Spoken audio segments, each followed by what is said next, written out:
Hello.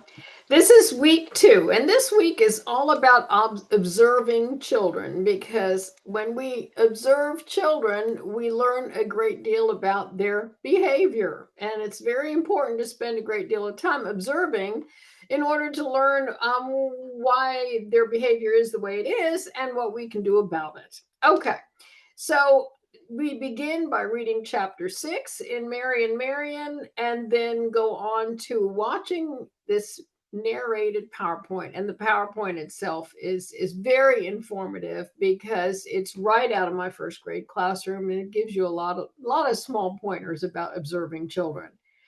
Um, then you're going to read the instructions, and this tab is below the activities tab for the classroom observation report. This is not, it's a fairly lengthy assignment where you have to observe in an early childhood classroom. And, it's going to take time for you to write it up. And you'll see this below. We'll talk about it below. And then you also need to make arrangements to observe in an early childhood classroom. So that goes along with the classroom observation report. And this week, the assignment due this week is your observation notes.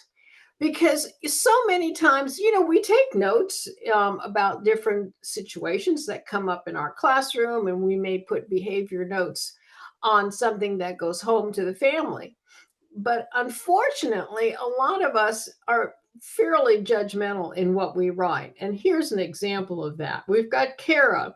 She's unhappy about coming to school. She has trouble making friends. She struggles with her schoolwork. Her belongings are not well taken care of, and she tends to lose her homework and books. She fakes being sick after lunch every day so she can go to the nurse. All that may be true. However, the way that this is written is so judgmental that if I was Kara's mom, I'd probably say this teacher just doesn't like her. She's going to pick on everything Kara does. It's just as a mother, that's how that comes across to me. So you want to be very specific when you're writing notes and they go to a parent or they go to the principal.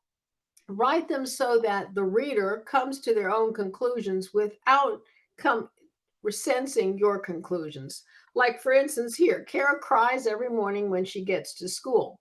That explains this unhappy about coming to school, but it's a specific thing that happens every morning. All you have to do is state that, let the reader come to a conclusion.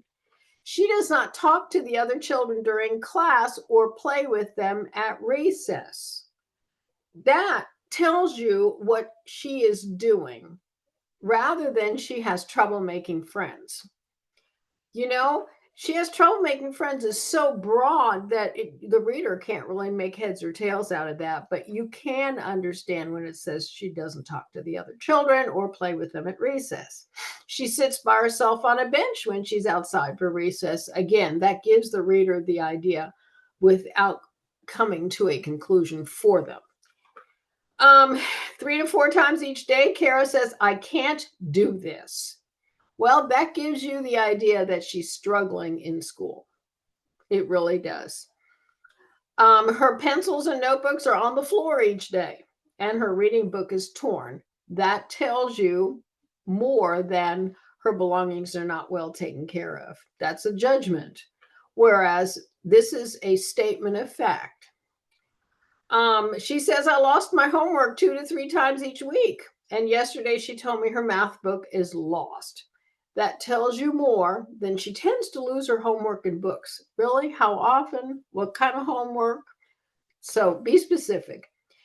And yesterday, every day this week, Kara was asked to go to the nurse after lunch. The nurse sends her back to class. That tells you that there's nothing wrong with her. The nurse is sending her right back. That lets the reader come to the conclusion there's nothing wrong with her. Much better than saying she fakes being sick after lunch every day. Okay? You get the idea, right? Some of this is just so judgmental that it can lead to some very hard feelings if it's read by a family member or someone else. Okay.